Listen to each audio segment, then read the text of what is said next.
안녕하세요. 오늘도 방문해 주셔서 진심으로 고맙습니다.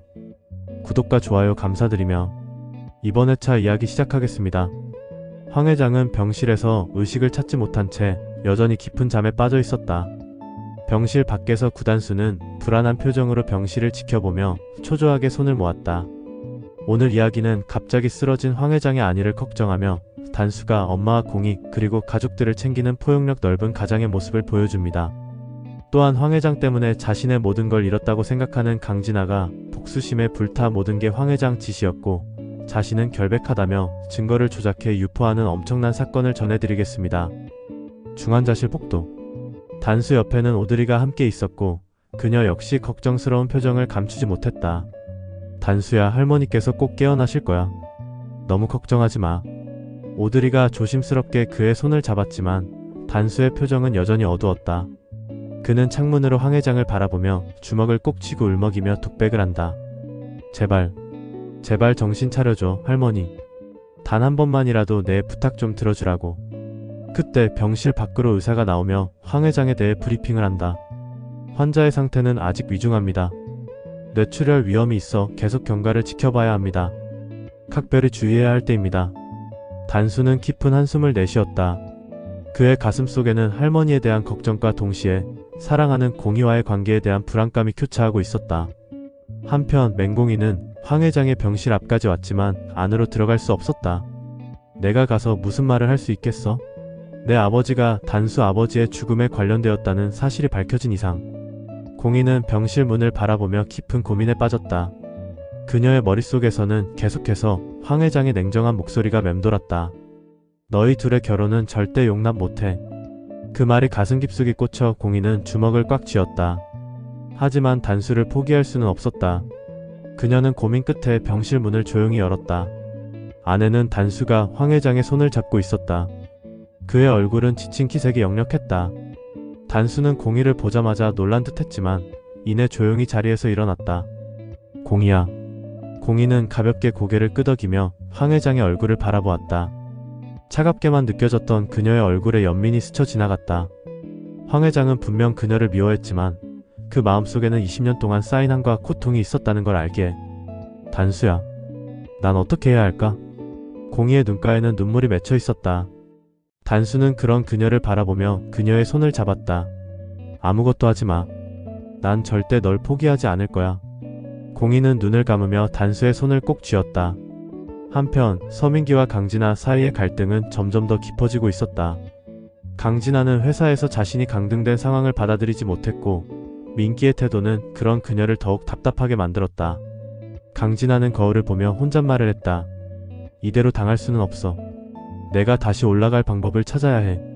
그러던 중 그녀는 황 회장이 쓰러져 혼수 상태라는 소식을 듣게 되었다. 강진아는 의미심장한 미소를 지었다. 잘됐군. 모든 사건을 황 회장 지시로 몰고 가면 구단수 내가 어떻게 하겠어. 이 기회를 잘 이용한다면 다시 기회를 잡을 수 있을지도 모르겠네. 강진아는 무언가를 결심한 듯 자리에서 일어났다. 그녀는 회사로 향하며 늦은 시간까지 무언가 진지하게 계획을 정리했다. 그날 저녁 서민기는 집에 돌아왔지만 강진아는 여전히 차갑게 굴었다. 민기는 그녀에게 다가가 말했다.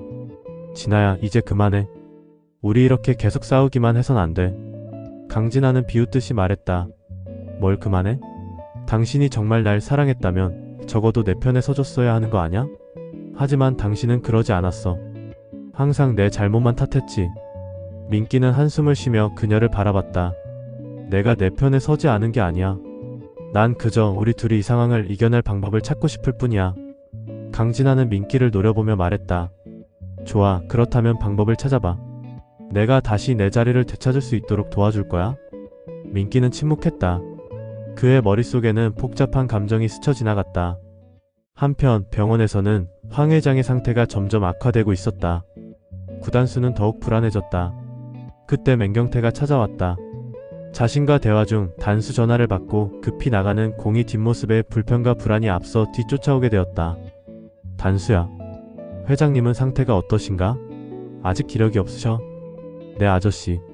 지금 중환자실에 계세요. 의사 말로는 조금 안정하면 깨어날 수도 있다고 하네요. 경태를 안심시키려 하는 말이었지만 상태의 심각성을 알기에 단수는 말끝을 흐렸다. 그려. 곧 깨어나실 거다. 워낙 강한 분이시잖아. 암튼 내가 죄인이다. 이 모든 일이 다 나 때문인가 싶어 마음이 편치를 않아.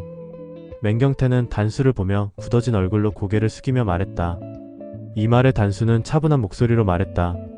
전 그렇게 생각 안 해요. 그래도 아저씨가 진실을 말해줘서 다행이에요. 맹경태 손을 잡으며 단수는 말을 이었다. 물론 제 아버지가 억울하게 돌아가셨지만 꼭 아저씨 잘못이라고 말할 수 없어요. 아버지의 의협심이 어쩌면 화를 일으킨 걸지도 모르죠. 단수의 말에 맹경태는 말없이 눈물을 흘리며 그의 손을 어루만졌다. 아무튼 저는 지난 세월 아버지처럼 아저씨를 뵙고 따랐어요. 아저씨는 당연히 제겐 아버지나 다름없는 분이에요. 더 이상 그 일로 우리가 불편해지지 않았으면 해요. 특히 공이도.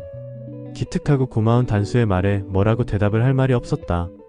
자신의 오점을 이해해주고 게다가 자신의 흠있는 자식을 사랑까지 해주는 구단수가 어찌 아버지 입장에서 고맙지 않겠는가. 그는 흐느끼며 강하고 짧게 대답한다. 고맙다. 단수야. 할머니 깨어나시면 다시 잘 설득해서 공이와 좋은 관계 만들 거예요. 아직 공이를 진정으로 못 봐서 그렇지 공이 됨됨이라 아시면 분명히 할머니도 좋아하실 거예요. 단수는 한 번 더 경태를 위로하며 어깨를 다독이면서 말했다. 다음날 출근한 강진아는 황 회장 때문에 결근한 구단수와 맹공이가 없는 틈을 노려 전날 작성한 유인물을 사내 방송과 직원들 SNS에 유포하기 시작했다. 갑자기 근무 중 황익선 회장의 사진과 황당한 글을 보게 된 직원들은 하던 일을 멈추고 서로를 바라보며 어쩔 줄 몰라 했다. 황익선 회장 특별 지시 맹공이 디자인 건 유출시켜 회사에서 퇴출시킬 것. 황 회장 특유의 매서운 눈매로 표현하는 듯한 사진과 더불어 짧은 녹음 파일도 같이 첨부되어 유포되었다. 강 팀장, 맹공이에 대해서 잘 안다고 했지? 중략. 그럼 강 팀장이 잘 알아서 정리해보게. 당최 그 친구가 마음에 걸려서. 그렇다. 강진아는 황 회장과 맹공이에 대해서 얘기하던 날 몰래 녹음을 했던 것이었다. 비록 대화 내용으로는 황 회장이 공이에게 해하라는 직접적인 지시는 없었지만 누가 들어도 황 회장이 공이를 저격하는 듯한 지극히 공격적인 지시 같은 내용이었다. 강진아는 이를 절묘하게 편집해서 더 그렇게 들리도록 부각시켜 유포시킨 것이다. 갑작스런 사내 방송과 전 직원들에게 유포된 황 회장 저격 유인물은 이후 서덕수 이사도 알게 되었고 서덕수는 장본인이 의심되는 가운데 신속히 감사실에 지시하여 유인물을 일단 모두 차단했다. 하지만 이미 전부 유포된 상태여서 사내 여론은 무척 무겁게 동요되고 있었다. 자신의 생존과 복수의 화신이 된 강진아의 도를 넘는 폭주는 다음 이야기에 더욱 큰 충격과 반전이 기대하게 만듭니다. 이상으로 이번 회차 예상 스토리를 마치겠습니다. 다음 회차도 구독과 좋아요 시청 부탁드립니다. 다시 한번 감사드립니다.